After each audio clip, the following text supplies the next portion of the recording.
Angin malam berdesir menyebarkan hawa dingin yang sangat menyengat. Di sana-sini masih terlihat sisa tetes-tetes air hujan membasahi daun pepohonan di sepanjang jalan setapak itu. Sementara di balik gelapnya malam, samar terdengar suara burung-burung malam mengalunkan nada sendu yang mampu mendirikan bulu roma yang mendengarnya. Sesosok tubuh hitam tampak berjalan tertatih-tatih. Ia mencoba menembus gelapnya malam. Tangan kirinya tampak menjinjing sebuah bungkusan kecil, sedangkan tangan kanannya memegang sebuah senter kecil yang sudah redup. Ia terus berjalan tanpa menghiraukan dinginnya malam.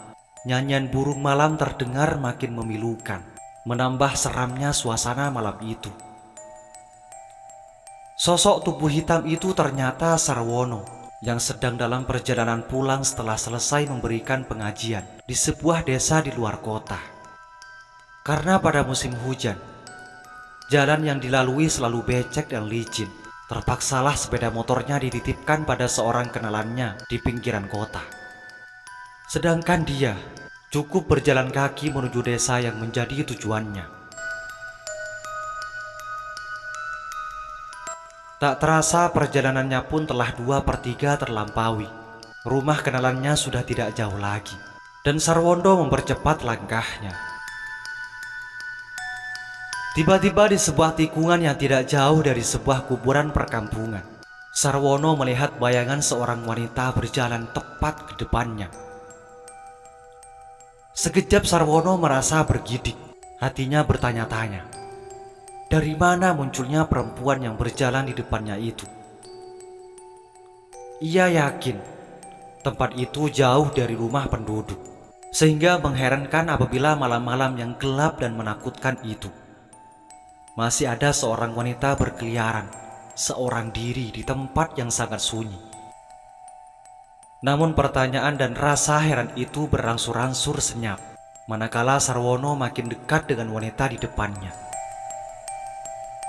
Secara samar tercium bau harum menerpa hidungnya yang kembang kempis mencari dari mana sumber aroma harum itu. Semakin dekat jarak Sarwono dengan wanita yang ada di depannya, semakin menyengat aroma harum mewangi itu menerpa penciumannya. Sarwono pun tahu wanita di depannya itulah yang menyebarkan aroma wangi. Hal itu membuat Sarwono semakin penasaran untuk mengenali wanita itu. Sarwono semakin penasaran. Kurang dari 1 meter jarak Sarwono dengan perempuan itu. Tiba-tiba wanita itu menoleh dan tersenyum manis sekali. Sarwono jadi salah tingkah. Sebagai seorang laki-laki yang belum pernah berpacaran, diberi senyuman seorang gadis, menyebabkan hatinya melambung jauh. Demikian yang terjadi dengan Sarwono. Tanpa dikomando, dia segera mendekati. Sarwono akhirnya bisa berkenalan dengan wanita itu. Entah karena apa, Sarwono tidak keberatan sewaktu diajak singgah ke rumah wanita yang baru dikenalnya itu. Ia lupa pada prasangka yang muncul sewaktu wanita itu tiba-tiba nampak di depannya. Ia lupa bahwa saat itu ia ada di tepi jalan yang sepi dan jauh dari rumah penduduk. Saat itu, yang diingat Sarwono hanyalah bisa berkenalan dengan gadis ayu yang sangat menyenangkan, cantik, rupawan. Setelah tiba di rumah sang gadis, langsung saja Sarwono dipersilahkan duduk. Rumah gadis itu sangat luas, dengan berbagai tanaman yang tumbuh di sekitar rumah. Belum sempat Sarwono mengamati rumah gadis itu, tiba-tiba lampu di rumah gadis itu mendadak padam. Sampailah suatu saat, gadis itu beranjak dari tempat duduknya, kemudian melangkah masuk ke dalam kamar. Dan tidak beberapa lama, gadis itu muncul kembali bersamaan dengan tersebarnya aroma kembang kuburan dan bau amis darah. Sarwono kaget bukan kepala. Gadis itu sekarang berdiri membelakanginya. Sarwono mendekat kemudian menanyakan, "Apa yang terjadi? Ada apa ini?"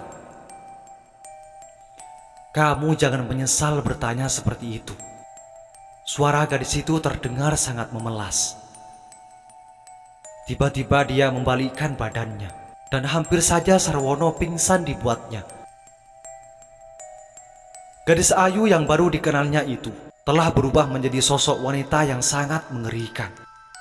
Seram, kepalanya penuh luka, dan dari luka-lukanya itu tampak darah segar menetes. Sarwono tetap berdiri kaku di antara sisa keberaniannya. Di jalan lingkar di luar kota, sebulan yang lalu aku tertabrak sebuah truk yang melaju kencang. Aku sakit, sakit, sakit.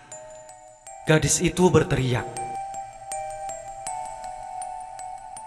Di akhir teriakannya, sayup-sayup terdengar suara tangis yang sangat menyayat hati. Bersamaan dengan itu, suasana berubah menjadi gelap pekat. Aroma kembang kuburan semakin kuat menyengat hidung Sarwono. Untunglah Sarwono bukan tipe laki-laki penakut yang mudah jantungan. Hatinya cukup tabah karena pada dasarnya Sarwono seorang guru ngaji.